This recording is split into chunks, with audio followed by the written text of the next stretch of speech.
Le Seigneur soit avec vous. Et avec votre esprit. Évangile de Jésus-Christ selon saint Matthieu. Gloire à toi, Seigneur. En ce temps-là, voici qu'on présenta à Jésus un possédé qui était sourd-muet. Lorsque le démon eut été expulsé, le sourd-muet se mit à parler.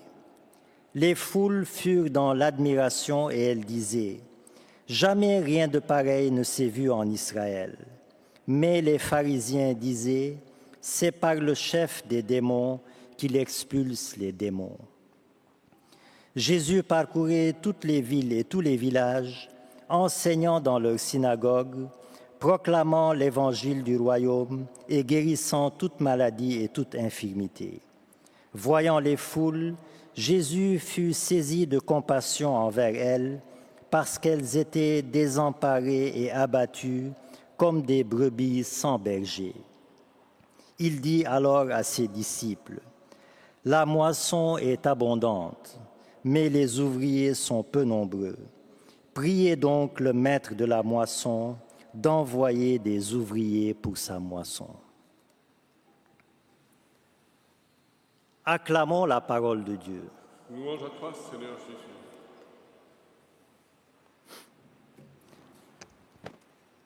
La moisson est abondante, mais les ouvriers sont peu nombreux.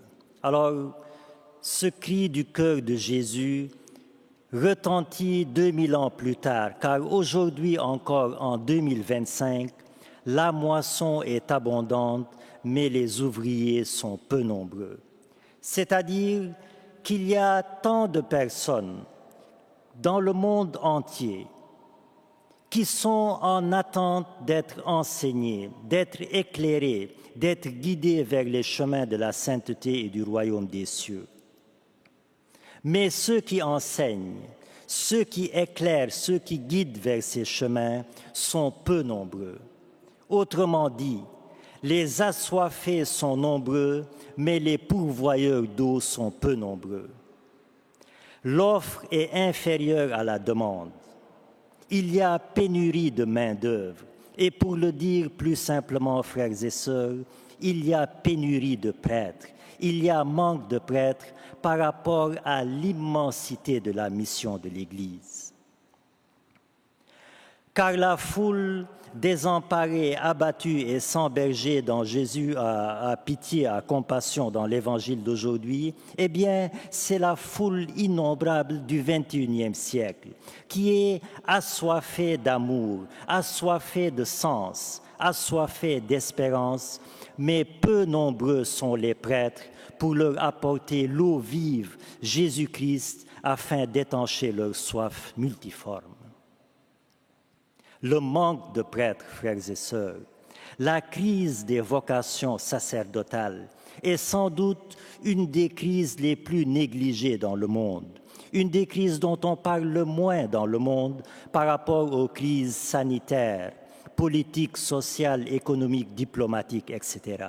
Et pourtant, c'est dans la solution à la crise des vocations sacerdotales que se trouve en partie la solution à toutes les autres crises dans le monde qui ont toutes pour origine profonde un cœur humain malade et compliqué, comme le dit le prophète Jérémie. Car plus il y aura de prêtres dans le monde pour faire retentir la voix du pardon, de l'espérance, de l'amour, de la vérité, de la justice et de la paix de Jésus-Christ, plus les cœurs s'ouvriront et les consciences s'éveilleront au véritable sens de la vie et moins il y aura de crise dans le monde. Le prêtre est donc, dans un monde en crise, l'homme providentiel, celui qui se tient à la frontière du visible et de l'invisible, du temporel et de l'éternel, celui qui propose au monde en crise eh bien, une humanité parfaitement ajustée à l'amour de Dieu, le modèle de l'homme universel pour un monde juste, équitable et fraternel, Jésus-Christ, vrai Dieu et vrai homme. Alors, au-delà de sa fonction rituelle, sacramentelle, le prêtre est le pont de Dieu entre les êtres humains. Alors, jeune homme qui m'écoute aujourd'hui, si tu entends dans ton cœur une voix qui te murmure un idéal de vie, un désir brûlant d'amour et de vérité, une soif de paix profonde, un appel à servir dans l'amour, eh bien, peut-être que Dieu t'appelle à être ce prêtre ouvrier pour la foule désemparée et déboussolée du XXIe siècle.